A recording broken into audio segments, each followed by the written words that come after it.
तस्वीरें आपको दिखाते हैं मध्य प्रदेश की राजधानी भोपाल, जहां कार्यक्रम का आयोजन किया गया है। माणिक जैसे मामा जी कार्यक्रम का नाम है और इसका विमोचन समारोह है। खपा दिया, लेकिन कोई जानता नहीं उसके बारे में।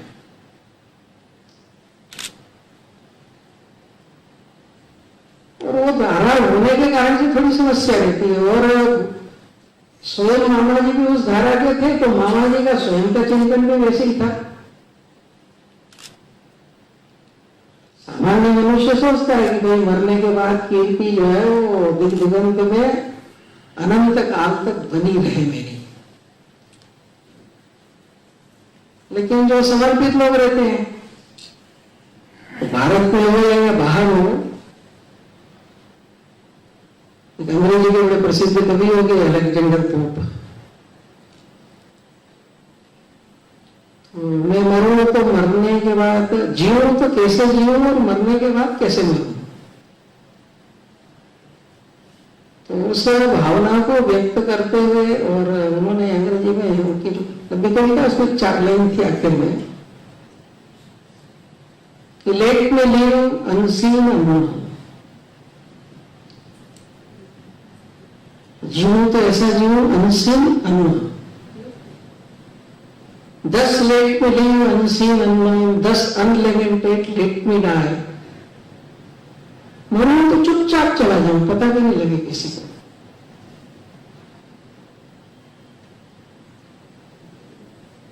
And not a stone tell.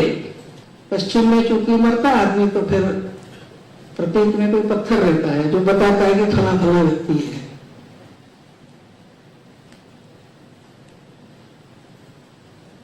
तो कहता है कि स्टील फ्रॉम दी वर्ल्ड, जब मैं दुनिया से जाऊं तो चुपचाप जाऊंगा। And not a stone tell where I lie. कोई पत्थर भी ये ना बताए कि मैं कहां हूं। चिंतन में, व्यवहार में, भावना में,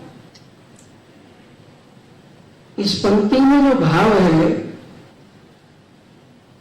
वो मामा जी के अंदर 100% उतरे थे।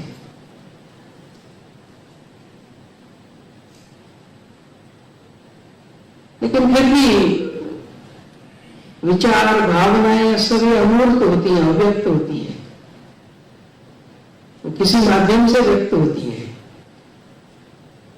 इसलिए हम आदर्श कहते हैं, जीवन मूल्य कहते हैं, उन सबकी अभिव्यक्ति किसी न किसी व्यक्ति के जीवन में अभिव्यक्त होती है। और इस नाते से जब मामा जी के संदर्भ में हम विचार करते हैं तो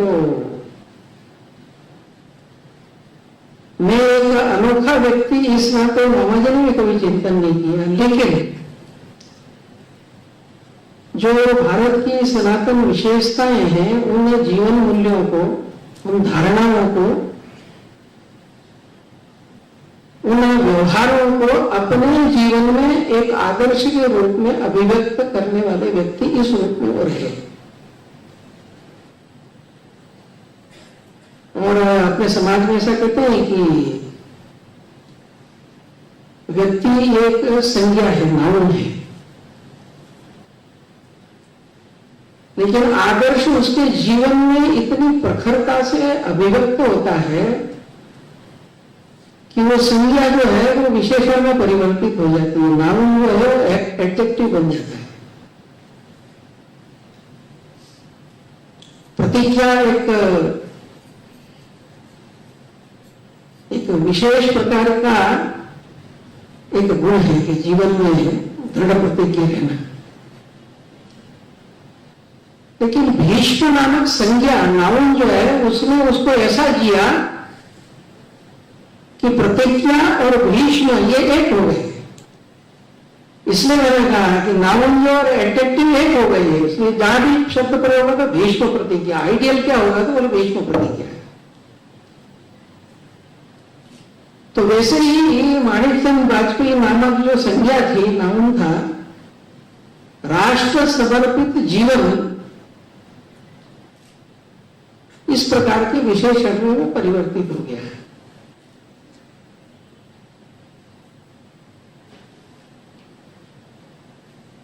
उनके जीवन का जो विचार करते हैं तो कहते हैं कि भाई किस रूप में हम देखते हैं, जिसका जो संबंध है वो पत्रकारिता के नाते रहे तो पत्रकार के नाते दिखेगा, लेखक के नाते रहे तो लेखक के नाते दिखेगा, सामाजिक संगठन के भी प्रमुख और संयोजक के रूप में बहुत वर्ष उन्होंने काम किया तो उस रूप में दिखेगा, शिक्षा के क्षेत्र में किया तो उनके उस तरह के अनुभव होंगे। हर व्यक्ति के अपने अपने उसके अंदर अनुभव रहेंगे।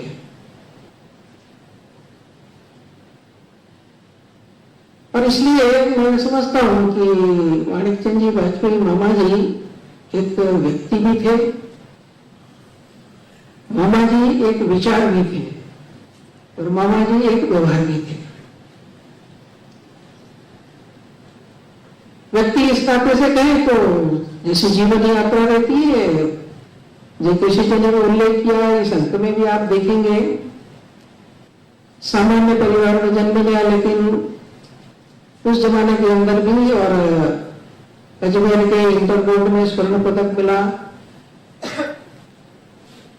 आगे वो शिक्षक भी बने,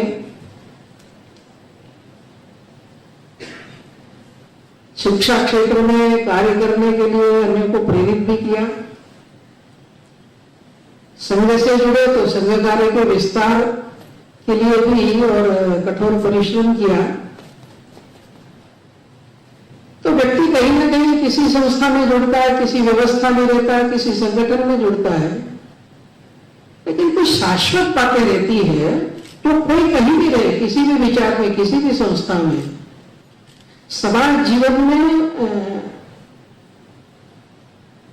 उसके बारे में कोई विकल्प नहीं रहता है। मामा जी के जीवन में एक लंबे समय मुझे भी थोड़ा अवसर मिला उनके साथ रहने का, तो एक मनुष्य के नाते देखा मैंने कि गीता के श्लोक बोलना तो सरल है कि सभी भूतों में समता देखना, पर हमारे जीवन के व्यवहार में रहता है ना, कोई अरबपति सेठ आ जाएगा, कोई मंत्री आ जाएगा और एक फटा कपड़े पहने हुए आएगा, तो बिहेवियर के अंदर मानवीय स्वभाव में अंतर आता है। मामा जी का एक वैशिष्ट था कि वो जैसे थे, जिन कपड़ों में रहते थे और जिस ढंग से वो भारत के प्रधानमंत्री को मिलते थे, उसी ढंग से एक बाल बनाने वाला कोई बिल्कुल नया लड़का उसको भी उसी ढंग से मिलते। जय किशन ने जिस प्रसंग का उल्लेख किया कि अटल जी प्रधानमंत्री थे और उस समय मामा जी का 80 साल 81 साल पूरे हुए थे, जो एक दक्षिण में परंपरा सहस्त्र चंद्र दर्शन, अपने जीवन में मनुष्य ने 1000 चंद्रमा देखे पूर्णिमा के, तो वो कार्यक्रम वहां पंचवटी में हुआ था प्रधानमंत्री आवास में।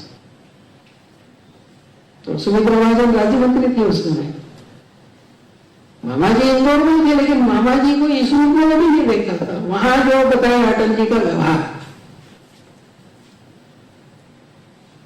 पैर छूना, कार्यक्रम समाप्ति में अभी कहाँ जा रहे हैं, अभी तो गप्पे लगाना है, आपसे बहुत कुछ सीखना है, वो सारा लोगों ने देखा। लेकिन एक विशेष घटना का उन्होंने उल्लेख किया कि ये सब चल रहा है मंच पर, लोग बड़ी प्रशंसा कर रहे हैं, अभिनंदन है, बाकी सब बातें छूटने के बाद मामा जी एक साधारण कथा उसके कंधे बात की है, उससे बात करने में मजबूर थे, जैसे इन सब चीजों से अलिप्त हो। मैं इंदौर में था, मामा जी भी इंदौर में थे, शाखा में भी आते थे। एक दिन मामा जी कार्यालय में आए बाल बनवा के, तो बड़े विचित्र बाल बने थे, जगह जगह से उल्टे सीधे कटे थे। तो मैंने कहा ये क्या हुआ मामा जी?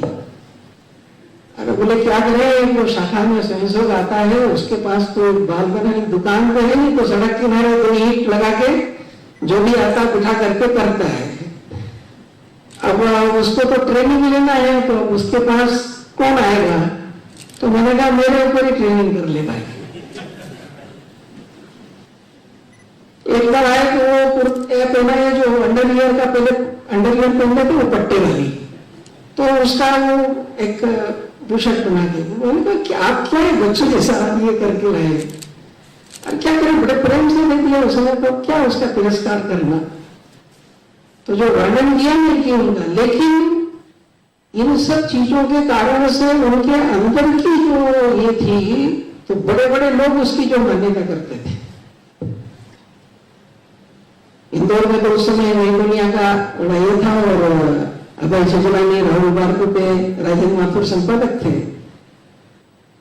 तो बारकुटे ने एक लेख लिखा था उस समय कि जब मेरे ऑफिस के अंदर मेरा जो चपरासी है वो आकर के और जब मुझे कहता था कि आपसे मिलने के लिए एक संपादक जी साइकिल से आए हैं, तो मुझे समझने में बिल्कुल देर नहीं लगती थी कि इसका मतलब है कि मामा जी आए हैं।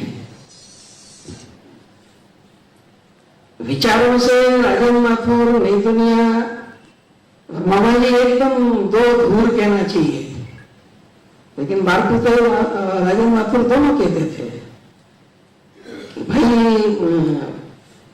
विचारों में दृढ़ता, स्पष्टता, बहुत ही प्रखरता के साथ, बिना किसी प्रकार का क्या कोई कहेगा उसकी चिंता किए बिना सत्य को जिस ढंग से वो कहते हैं, लेकिन इसके साथ साथ बिना मन के अंदर पर्सनल, जिसको कहते हैं वैयक्तिक कटुता, इसके बिना लेखनी के अंदर, तो वह एक उनका वैशिष्ट्य था। जिस इंदौर की घटना का उल्लेख किया, एक चित्र वाली,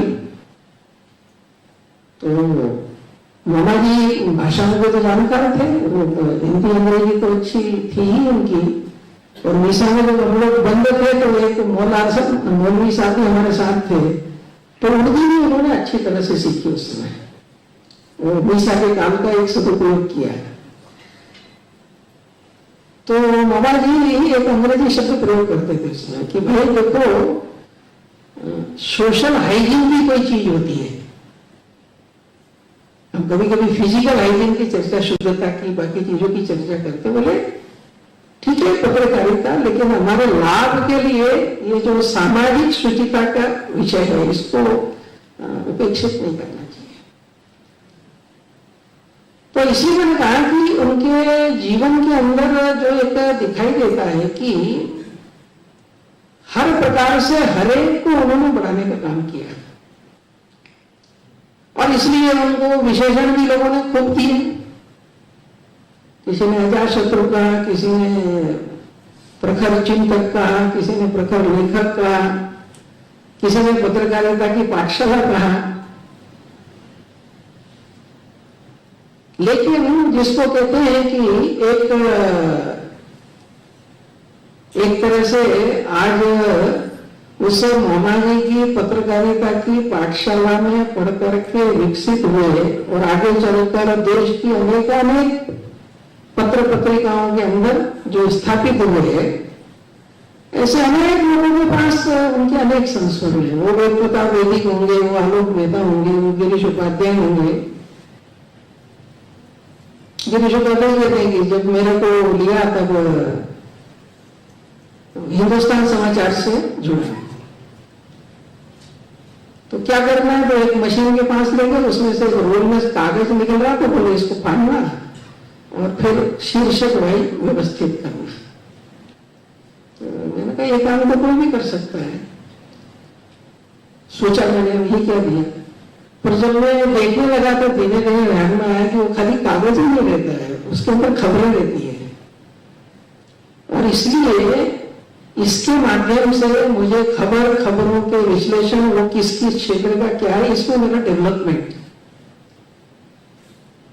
उन्हें पता था कि मैंने हिंदी के अंदर बोले एमए किया ये है, तो साधारणतः बोले उस जमाने के अंदर अखबार में जब भी आता तो प्रूफ रीडिंग के काम से चालू करवाते थे। तो बाद में उन्होंने कहा कि अच्छा ठीक है, तुम संपादन के उसमें ये करो। तो जो मैंने उनको बोले कहा कि संपादकीय पेज तो उन्होंने कहा कि मैं समझा लेख के उसके बारे में कहेंगे, तो उन्होंने कहा कि संपादक के नाम जो पत्र आते हैं उनको थोड़ा ठीक करना, ये काम तुम करो उस पेज पे। तो पहले मुझे लगा कि मैं इतना पढ़ा हूं, थोड़ा मेरे को वैचारिक चीज दे दे, लेकिन वो करते करते ध्यान में आया। फिर एक दिन उन्होंने कहा कि देखो जो लेख आते हैं बाकी आते हैं उसमें तुम्हारे करने का बहुत कम रहता है, लेकिन जो संपादक के नाम पत्र लिखता है वो लेखक नहीं है, उसके पास कुछ तथ्य है, कुछ जानकारी है, लेकिन वो जो भेजता है वो अनुवाद भाषा में देता है। उसको ठीक करने के कारण से तुम्हारी स्वयं की जो प्रतिभा और क्षमता है यह इसमें से बढ़ेगी। इसी ढंग के संस्करण जो है वो आलोक मेहता की भी है। तो कितने ही ऐसे अलग अलग नई दुनिया में आगे पहले तो स्वदेश के अंदर देवेंद्र करके कार्टूनिस्ट था, बाद में बहुत प्रसिद्ध हुआ वो, लेकिन उसका जो प्रारंभिक जिसको कहते हैं कि उसको अवसर देना, जब वो प्रसिद्ध हो गया तो कभी कभी हम कहा करते थे कि स्वदेश जो है अन्य अखबारों के लिए लोगों को गढ़ने के अंदर ही काम कर रहा है। लेकिन एक दृष्टि से जो कहा कि पत्रकारिता के क्षेत्र में मैं एक लेखक है, इतना ही मामा जी का एक विषय नहीं था। और जहां तक विषय है कि जो उन्होंने लिखा, तो उस जमाने के अंदर, और लोग जानते हैं कि अलग अलग प्रसंगों पर कोई इश्यू खड़े होते हैं, उस समय कोई बौद्धिक विमर्श खड़ा होता है तो उसकी लेखमालाएं हैं। समाज में किसी वर्ग को दो टूक लिखकर बताना। जब भारतीयकरण का विषय चला देश में और अल्पसंख्यक समुदाय में एक विपरीत समूह और सारे विचारों के बारे में एक वातावरण का प्रयत्न चलने लगा, तो उस समय उन्होंने राष्ट्रवादी मुसलमानों सोचो करके एक लंबा लेख लिखा था। वो उसमें इतने तथ्य तर्क इस प्रखरता के साथ सारी बातें कही कि मुसलमान का विरोध नहीं है, आप जिस गलत उसमें पड़े हैं उसका सवाल है। उसी समय और जब ये विषय आता था कि भाई देश में ये जो विघटनकारी तत्व है उनको राष्ट्रीय जीवन की मुख्य धारा के साथ समरस होना चाहिए। इंदिरा जी को ये भारतीयकरण का भी नारा चला और ये भी चला, तो बहुत नाराज हुए उस समय। तो भारतीयकरण के नारे पर तो उन्होंने कहा था कि जो भारत का उसका भारतीयकरण कैसा है। तो अटल जी ने कानून में उस समय उत्तर दिया था पर कि सारी हम सब जानते हैं हम सब मनुष्य हैं, फिर भी दुनिया के सारे फिलासफर, सारे चिंतक, सारे लोग क्यों कहते हैं मनुष्य बनो? मनुष्य तो है ही, तो मनुष्य बनने को क्यों दुनिया के लोग कहते हैं? कि केवल शरीर से नहीं, उसके पीछे मूल्य है, भावनाएं हैं, विचार है। वैसे ही भारत में जन्म होना इतना ही पर्याप्त नहीं है। तो भारतीयकरण का यही तात्पर्य कि विचारों से, भावनाओं से, परंपराओं से उसके साथ समरस होना। तो इब्राहिम ने उस समय राष्ट्रीय एकात्मता परिषद में है और उस समय कह दिया कि ये राष्ट्र जीवन की मूल धारा किस चिड़िया का नाम है। तो उसी में फिर मामा ने बड़ा लंबा लेख लिखा था कि इंदिरा जी को थोड़ा अध्ययनशीलता की अगर आदत रहती तो अच्छा रहता। प्रधानमंत्री है लेकिन अध्ययनशीलता की अगर थोड़ी आदत रहती और अपने पूज्य पिताजी के जबलपुर के भाषण को ही पढ़ लेती हो, तो जिसमें वो विवाद किसी जमाने में खड़े हुए तो उन्होंने कहा कि जब रोम और शकों को हमने आत्मसात कर लिया तो मुसलमान आत्मसात क्यों नहीं हो सकते?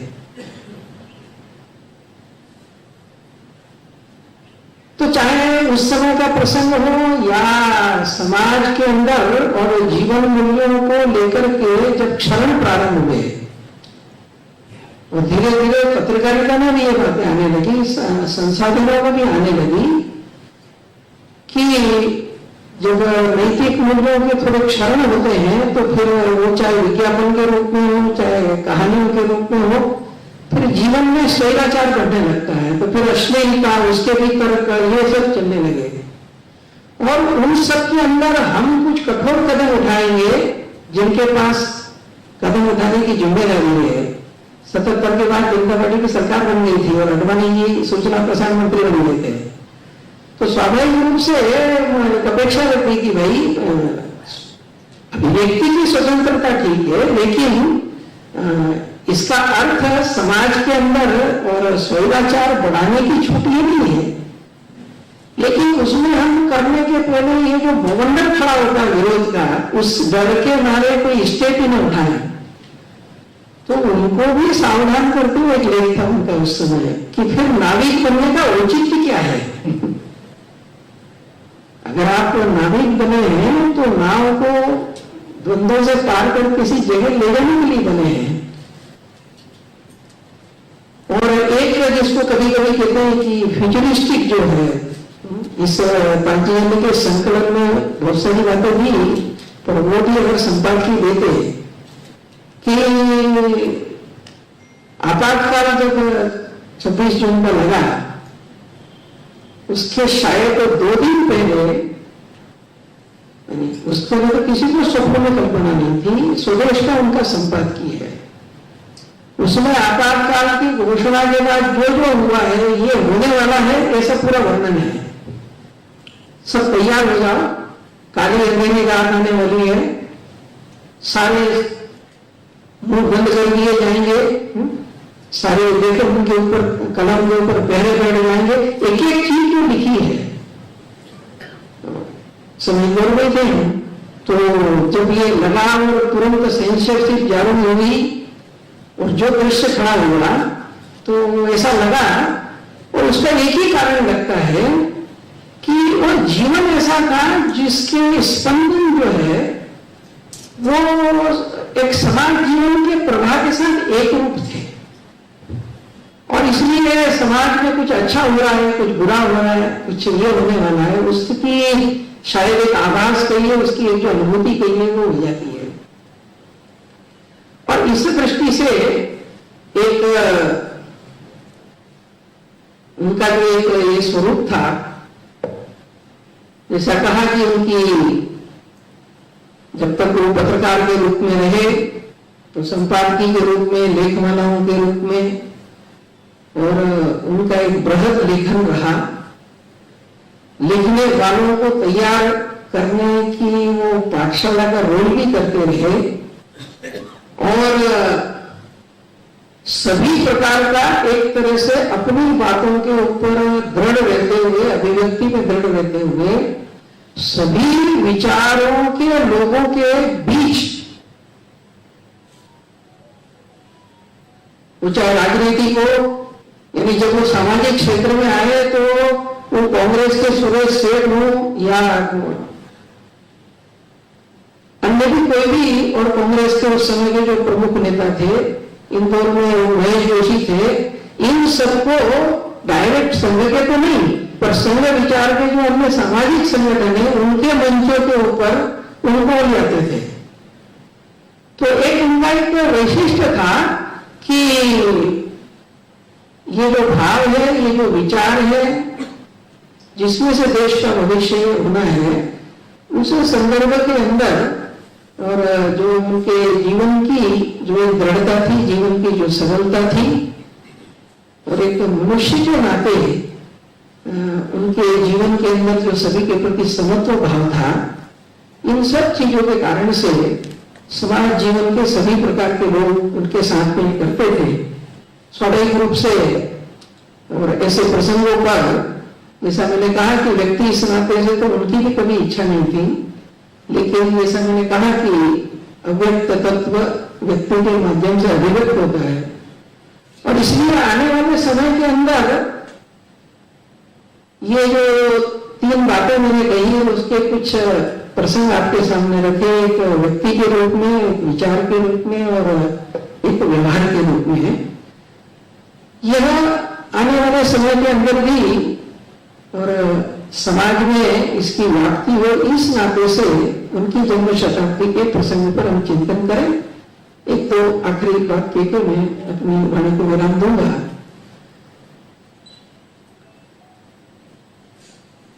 मामा जी जैसे लोग जैसा कहा कि बीज खप गया, और ऐसे अनेकों बीज खप गए, तो धीरे धीरे धीरे धीरे वो जीवनी शक्ति उभरती जा रही है।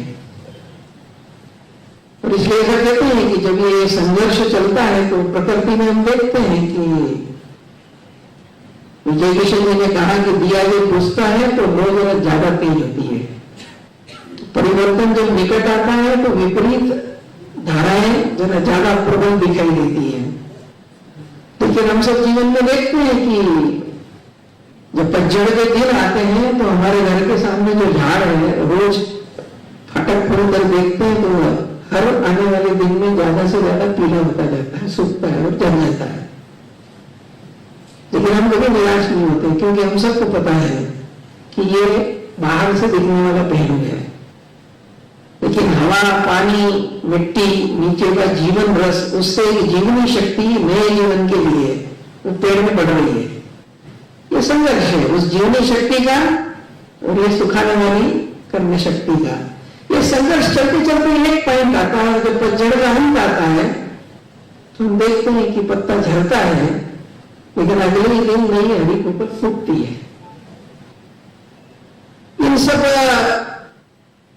मामा जी जैसे जो अनेक लोग अपने आप को खपाया, तो ये जो जीवनी शक्ति है ये धीरे धीरे जिसको कहते हैं कि भारत की जो अस्मिता है वो धीरे धीरे अभिव्यक्त हो रही है।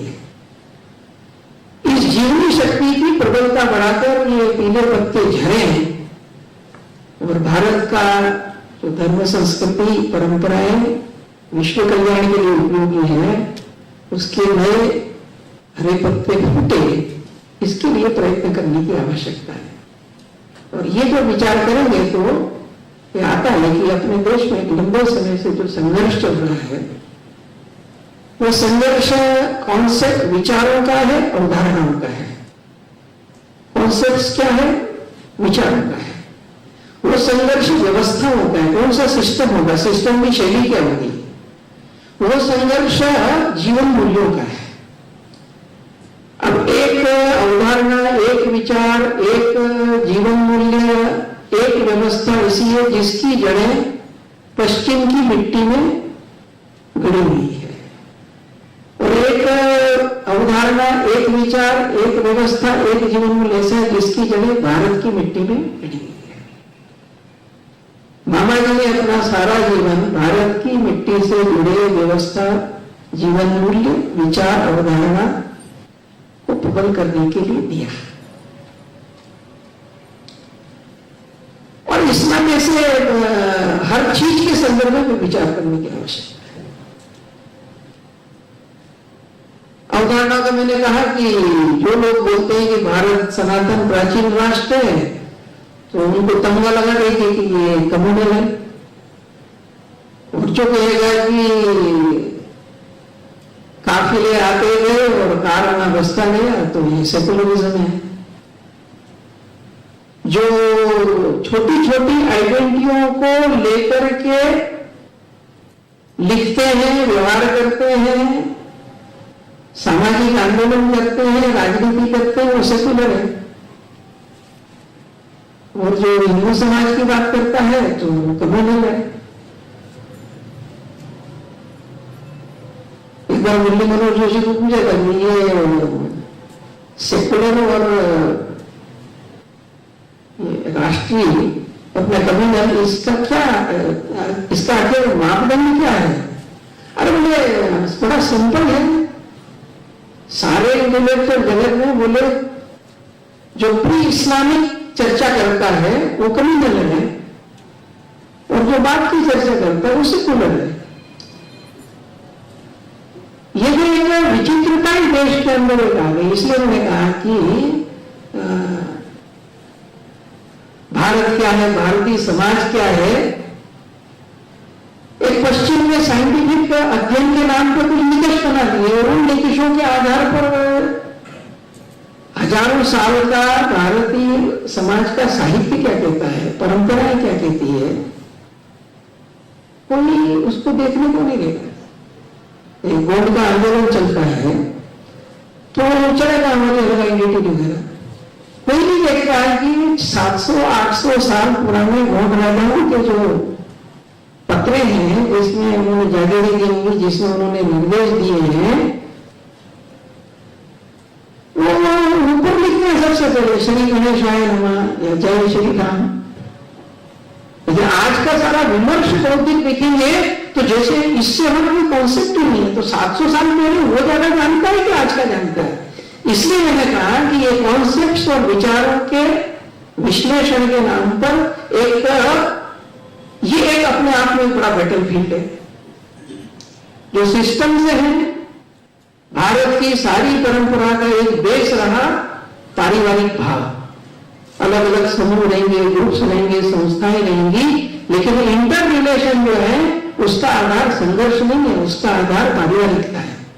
ये सिस्टम्स के अंदर भारतीय जीवन मूल्य का प्रवेश होना, तो हितों की चिंता तो होना पड़ेगी ना। ये अपने आप में एक और ये केवल इसके ही है। ये फिर चाहे वो शासन प्रशासन हो, चाहे भिन्न भिन्न प्रकार के उद्योग जगत के क्षेत्र हो, बाकी व्यवस्थाएं हो, तो मैंने कहा ये व्यवस्थाओं का भी प्रश्न है कि भारत की मिट्टी परंपराओं से जो जीवन मूल्य है, और तीसरा जैसे मैंने कहा कि जीवन मूल्य है, और उसका अभी थोड़ा अवसर भी आया है कि कुल मिलाकर जब हम देखते हैं कि एक दृष्टि से जिस भारत के जीवन की सारी रचना ऐसी थी कि मनुष्य सुबह उठने से लेकर आखिरी दिन के अंत तक वह जीवन में, यानी पारिवारिक जीवन में या व्यक्तिगत जीवन में दूसरे के लिए मैं क्या कर सकता हूं, उस तरह से जीता था। पुराना आप सब देखेंगे तो पक्षियों के लिए पानी रखते थे, पशुओं के लिए पानी रखते थे, कोई भी आता उसको देते थे, कुत्ते की और गाय के लिए रोटी निकालते थे। कुल मिला के जीवन आप देखेंगे तो दिन भर हर एक के लिए कुछ ना कुछ करना, वहां केवल अपना सोचना, ये भी जीवन मूल्यों का संघर्ष है, जिसको मैक्सिमम कहते हैं भोगवाद। और अतिरेकी भोगवाद ने जो संपूर्ण विश्व को ग्रस्त कर रखा था, जिसके कारण समस्या थी, ये कोरोना महासंकट ने पुनः अपने आप अपनी ओर झांकने के लिए अवसर दिया। मानव का स्वभाव है, शमशान वगैरह के रहता है, फिर थोड़े दिन ठीक हुए कि फिर चलने लगता है। लेकिन मुझे लगता है कि समाज के जो सजग विचारवान लोग हैं, ये जो एक तात्कालिक परिस्थिति के कारण जीवन में अनावश्यक चीजों का उपभोग न करते हुए जीवन जीना, और समाज ने जिस संवेदनशीलता का परिचय दिखाया, तो भारतीय जीवन मूल्य आज, यानी गूगल सर्च में आया कि इस पीरियड के अंदर सबसे ज्यादा सर्च होने वाला कोई शब्द अगर है तो वो है स्पिरिचुअलिटी, अध्यात्म, क्योंकि वही एक अधिष्ठान है जो सबको जोड़ता है। इसलिए मैंने कहा कि भारत का ये जो चिंतन है, भारत का ये जो जीवन मूल्य है, जिसके और विश्व में जय कार्य के लिए मामा जी जैसे लोग समर्पित रहे, उस सब के लिए देश में और दुनिया में एक वातावरण का भी अवसर आया है।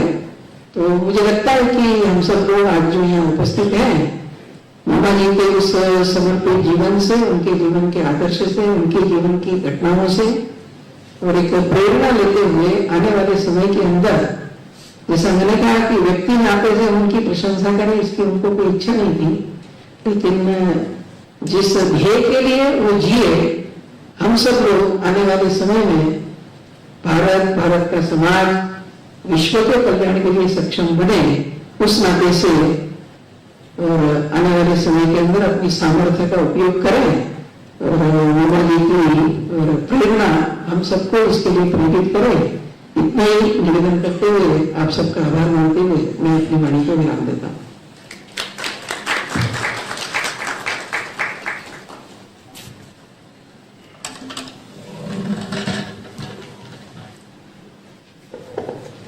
माननीय सुरेश जी ने